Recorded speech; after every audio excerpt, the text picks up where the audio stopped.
Olá pessoal, tudo bem? Sejam bem-vindos ao canal Pai Ideia. Estamos aqui novamente, eu e o Sandro Gonzaga, eu da área das ciências da natureza, o Sandro das ciências humanas. E como a gente tinha prometido, então hoje nós vamos trabalhar ou focar no assunto relacionado à Segunda Guerra Mundial, o Oriente e os efeitos da bomba atômica, não é, Sandro? Exatamente, William. A bomba atômica agora, né, tá fazendo aniversário, vai se falar muito aí na mídia sobre a questão dos efeitos e o horror que foi as bombas jogadas no Japão em 1945, no final da guerra. E a gente resolveu fazer um vídeo sobre a Segunda Guerra Mundial, que é uma coisa que muita gente pede, né, William? Claro, É um assunto muito, né, querido aí pelos muito alunos que discutido, gostam né? de estudar na história, né, muita discussão. E a gente resolveu falar de uma coisa que se fala pouco às vezes quando a gente estuda da Segunda Guerra Mundial. Normalmente se fala de holocausto, nazismo, e se fica um pouco relegado ao segundo plano a questão da guerra no Oriente. Claro, todo mundo sabe que o eixo compreendia Itália, Alemanha e Japão, mas a gente fala muito pouco ali da questão do Japão, da guerra com os Estados Unidos, mas quando fala de Pearl Harbor ele fica no segundo plano e ele não é segundo plano. É um jogador muito importante dentro dessa guerra, né, William? E o Japão, para entender a guerra, por que o Japão está envolvido nessa guerra, é necessário a gente pegar as origens. O Japão ele vai se industrializar lá no século XIX, na época ainda da Segunda Revolução Industrial, Revolução Meiji, e a partir dali ele vai começar a se industrializar de uma forma muito rápida, William. Então já no final do século XIX eles já ganham uma guerra da Rússia, na Primeira Guerra Mundial eles até participam, mas não são tão importantes assim, porque é uma guerra mais europeia, e também a gente já começa a projetar um Japão militarista e até com contornos muito fascistas na década de 30. E é claro que isso tem a ver, né, militarismo, fascismo na década de 30 tem a ver com expansionismo. O Japão vai exercer o seu expansionismo para poder adquirir duas coisas, basicamente três eu diria, né, que é mercados consumidores, né, a mão de obra barata e também matéria-prima, né, matéria-prima que eles não têm no seu território. E a China, a Península Coreana, a Tailândia, aqueles países do leste, né, asiáticos serão muito importantes para esse expansionismo japonês. E esse expansionismo ele vai se dar exatamente por causa dessa forja militar que é feita nesse país, né? Durante toda a Segunda Revolução Industrial não são só indústrias que eles estão criando, não são só os samurais que eles estão abandonando, né, a era dos samurais, eles estão também criando uma ideia militarista na sociedade, uma sociedade extremamente militarizada, e isso vai favorecer com que a população apoie o Japão nessa guerra que viria a ser a Segunda Guerra Mundial. Outra coisa importante, que cai às vezes no vestibular ou no Enem, é essa questão da guerra entre Japão e China.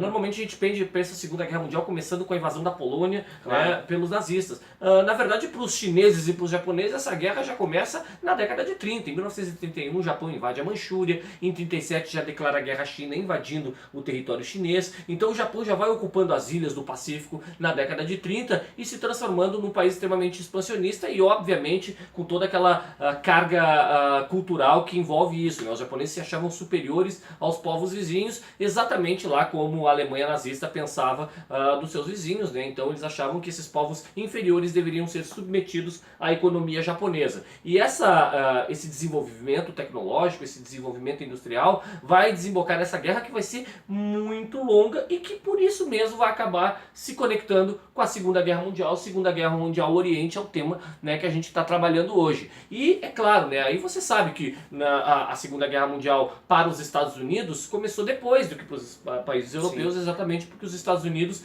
foram atacados pelos japoneses em 1941, em dezembro de 41, em Pearl Harbor, né, na ilha no Havaí. E esse ataque ele foi de surpresa, foi domingo de manhã. E o que é importante a gente pensar é que, tudo bem, a gente percebe pela bibliografia histórica, principalmente de origem estadunidense, de que os Estados Unidos foram atacados de surpresa, foram agredidos. É verdade isso, mas a gente tem que relativizar um pouco isso, porque os japoneses também atacaram os Estados Unidos por conta de uma pressão econômica que eles vinham sofrendo dos Havia um Estados Unidos. bloqueio econômico. Havia um bloqueio econômico, eles não podiam, por exemplo, William, fazer comércio com a América do Sul, porque o canal do Panamá foi fechado para os japoneses.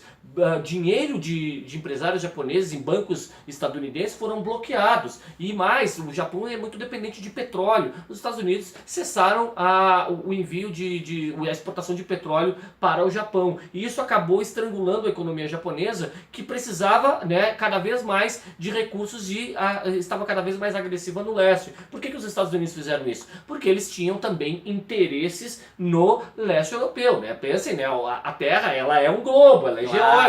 Os isso. Estados Unidos têm um interesse muito grande no Pacífico, né? Sim. Então esse esse interesse pelo Pacífico é exatamente isso que vai fazer com que os Estados Unidos pressionem a economia japonesa, porque eles têm interesse também imperialistas naquela região, né? Não é porque os estadunidenses amam os chineses, amam os coreanos ou coisa que o valha. Não, eles tinham ali uma disputa econômica muito clara e os japoneses se viram ali, né, pressionados e acabaram atacando os Estados Unidos e convenceram a população japonesa de que podiam ganhar uma guerra dos Estados Unidos, né? Isso, né? Se hoje as pessoas se convencem com cada coisa, né? Com toda a informação que a gente tem, Terra plana, então... imagina se o Japão não vai convencer o imperador, que era de origem divina para os japoneses, não iria convencer a sua população que ele poderia, né, entrar marchando em Washington. É claro que eles acreditaram nisso e isso gerou um problema muito sério, porque a entrada dos Estados Unidos na guerra não destruiu só o Japão, a entrada dos Estados Unidos na guerra foi decisiva também para os rumos da guerra no oeste, né, na parte ocidental. E, claro, no final a gente teve aquele, né, ato, né, horroroso, um atentado terrorista, eu diria, que foi as 2 bombas atômicas atiradas sobre Hiroshima e Nagasaki e que não tiveram uma consequência única e exclusivamente ali naquela destruição daquelas cidades. Além de já ser uma destruição que ninguém nunca tinha visto antes, ela causou muitos outros anos, né, William? Sim, não, essas 2 bombas atômicas com certeza foi o ápice, assim, da guerra, né, e o fim dela, né, digamos assim, porque foi o ato mais, digamos assim, severo que já se ocorreu em relação a qualquer outro tipo de guerra. Nunca tinha ocorrido um ataque desses, né, como tu comentou, né, mas cabe ressaltar que foram 2 bombas, né, foi a Little Boy e a Fat Man. São 2 bombas um pouco diferentes uma da outra em questão de estrutura, mas não é aí que a gente quer chegar, né? O importante é que as características dela, dessas 2 bombas, é que ela elimina uma emissão enorme de radioatividade, de energia, ou seja, é uma emissão exotérmica. Então ela libera um calor, sim, um calor exorbitante que chega assim, ó, próximo ao Sol, né, ao núcleo solar. Então é um calor, sim, enorme. Então imaginem o poder de destruição. Por que esse poder de destruição e essa reação exotérmica ela é tão agressiva, né? Porque justamente porque o núcleo do átomo ele é dividido, né? Ele sofre uma divisão extremamente agressiva, né? Uma fissão nuclear. E aí o nêutron ele é jogado sobre o núcleo das partículas que vão sobrando. E isso gera uma reação em cadeia e vai quebrando. E é por isso que ficou chamado, então, essa reação também, essa fissão nuclear ficou chamada de reação em cadeia. Então é por isso que causam esses danos tão severos que nem a gente viu. Cabe ressaltar também que essa radiação, né, ela é, além de tudo, ela é extremamente gravíssima porque ela dura e perpetua gerações. Então tem muitos locais aí no Japão, em Hiroshima, Nagasaki, ainda assim se sentem alguns resquícios radioativos. Isso é muito drástico porque tu sofre mutação gênica, né? Isso vai acabando, crianças nascem com deformações, pessoas vão morrendo com o tempo de câncer, transmissão genética, entre outras coisas. Mas não é só isso, né? Alguns cientistas da época, até eu vou falar um pouco mais desse livro depois, né, mas eu já vou citar, que é O Último Trem para Hiroshima, ele comenta, né? Ele refaz alguns relatos, ele tenta montar alguns cenários que existiram na época, que, por exemplo, o impacto da bomba de Hiroshima, né, a Little Boy, acho que foi isso, Hiroshima, ela caiu exatamente na senhora Aoyama, né, que é uma senhora que estava ali, que ela tinha sempre aquele mesmo hábito de manhã cedo ir lá na horta, regar suas plantas, assim, aquela cuidado, história. É uma possibilidade, né? Ela fazia sempre isso, a gente não tem como saber qual é a imagem dela, né? Eles estão recriando, obviamente, mas se imagina que como a bomba caiu a 600 metros de altura, e o estrago foi vertical também, não só horizontal, então eles queriam isso foi um pouco planejado, além de tudo eles planejaram também isso para causar mais estragos, né? Exato. Então a partir do momento que caiu ali nesse ponto na senhora Aoyama, estima-se que todo o ferro do corpo dela, o cálcio, ou seja, os elementos químicos foram desintegrados, separados e vaporizados instantaneamente pela energia, pela radiação não, aliás, pelo calor, que é uma reação exotérmica. Então, isso, é uma temperatura muito alta. Uma temperatura muito alta, muito alta. Claro que não só ela, né? A matéria em si ao redor, ela foi instantaneamente evaporada. Exatamente. Essa matéria também que a gente comenta, ela foi evaporada, foi vaporizada, ela chegou, só que ela começou a condensar, né? Ela começou a condensar depois de algumas horas. Quando ela condensou, ela criou uma tempestade radioativa. Chuva radioativa, né? Chuva radioativa e tempestade radioativa.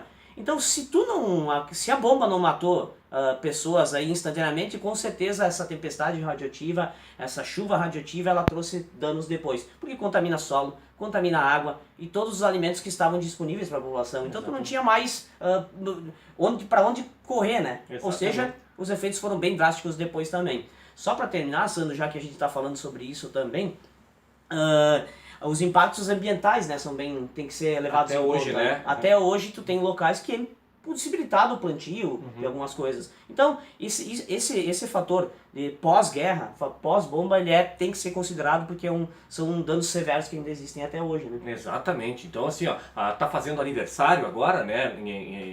Não dia seria nem a palavra correta, né? aniversário é uma Mas, palavra que gera felicidade. Nesse caso, a gente está rememorando, é uma questão de memória. 6 e 9 de agosto, né? Os dias que foram largadas essas bombas, e sempre se fala disso. Quando chega agosto, a gente resolveu gravar esse vídeo para que a gente possa relembrar sempre essa trágica história da humanidade, né? A questão da energia nuclear. A gente sabe que a energia nuclear ela pode ter outras utilidades, mas ainda assim a forma como ela foi utilizada no final da Segunda Guerra Mundial, ela foi extremamente danosa, né? E uma dica aqui de vestibular, só rapidamente, por que os Estados Unidos largaram essa bomba, né? Pra que isso, né? Meus alunos sempre me perguntam, mas por que, professor? Se ela é tão destrutiva, né? A gente mostra imagens e tudo. Um dos motivos deve ter sido a retaliação por Pearl Harbor. Esse aí é o que primeiro aparece, né? Porque afinal de contas, eu daria 3 motivos, né? Boa. Todos os 3 são importantes, né? Uma delas é isso mesmo, a vingança, né? A retaliação de Pearl Harbor. A vingança nunca é plena, mata a alma e envenena, né, seu Madruga? Boa. Então, seu Madruga tá aqui para nos lembrar disso. Demais. Então, essa situação é uma. Outra que pode ser colocada também como motivo da explosão da bomba, pode ser colocado na conta de que os Estados Unidos, e essa é a explicação oficial, não estavam dispostos a perder mais nenhum homem para invadir o Japão. Porque uma coisa é você vencer a guerra. Os japoneses não teriam mais como seguir adiante, ainda mais porque a Alemanha já havia perdido a guerra, a Itália também, então não teria como, ele perderia de qualquer jeito, mas tinha que invadir, tinha que tomar o território, prender o imperador, prender os militares, tinha que fazer essa parte final, e os Estados Unidos não estavam dispostos. Então vamos fazer o seguinte, vamos destruir o que der e eles que se rendam, e sem condições, se rendam incondicionalmente. E o terceiro motivo, esse aí é o mais triste, William, eu acho, o mais danoso, não que os outros sejam bons, sim. mas logo depois da Segunda Guerra Mundial, vocês sabem que teve a Guerra Fria, que é aquele momento de disputa ideológica, cultural, Quem política, tem mais poder entre Estados Unidos e União Soviética. E eles não chegaram, né, William, a se digladiar no campo militar. Não teve uma guerra, felizmente, né, por isso estamos aqui contando essa história, porque seria uma guerra, a Terceira Guerra Mundial seria uma guerra de praticamente autodestruição da nossa espécie. Então, a Guerra Fria, a gente já sabe o final da história, não teve a Terceira Guerra, mas ninguém sabia que não teria. E aquela bomba atômica, aquelas 2 bombas atiradas sobre o Japão, era um aviso dos Estados Unidos para a União Soviética. Era mais ou menos, em linguagem popular, dizer assim, olha o nosso brinquedinho novo.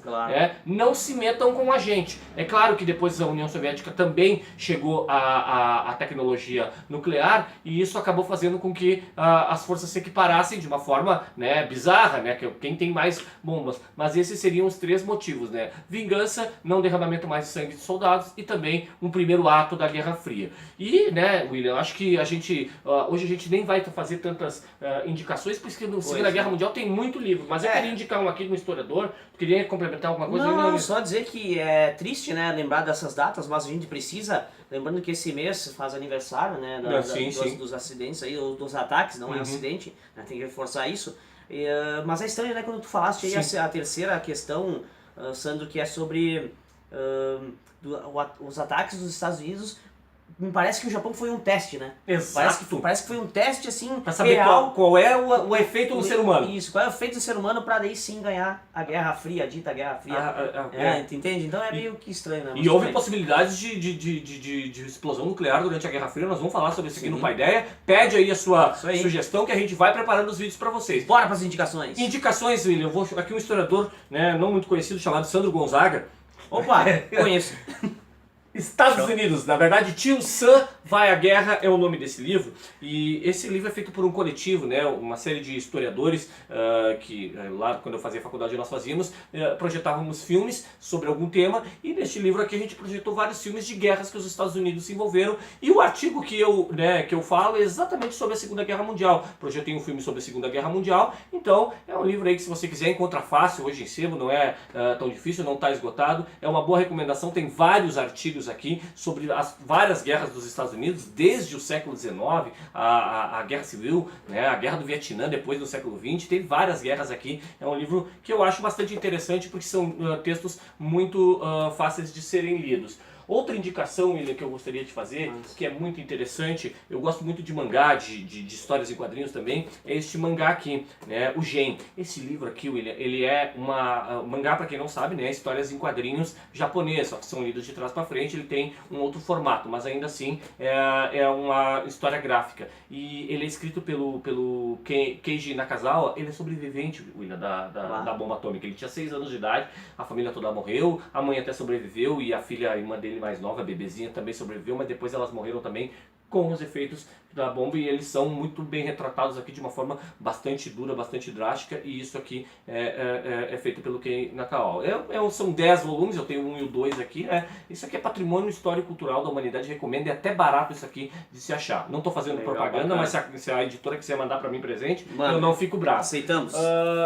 Tem um poema muito famoso, nacional, de um grande poeta nosso, William, eu trouxe aqui, ó. Manda ver. Pensem nas crianças mudas telepáticas, pensem nas meninas cegas inexatas, pensem nas mulheres rotas alteradas, pensem nas feridas como rosas cálidas. E metade do poema do Vinícius de Moraes, chamado Rosa de Hiroshima, um poema famosíssimo em que ele faz uma homenagem a essa destruição total, e esse é um poema, né, muito interessante, o nosso canal Que virou música depois, né? Que virou música depois, eu trouxe virou aqui música também, depois.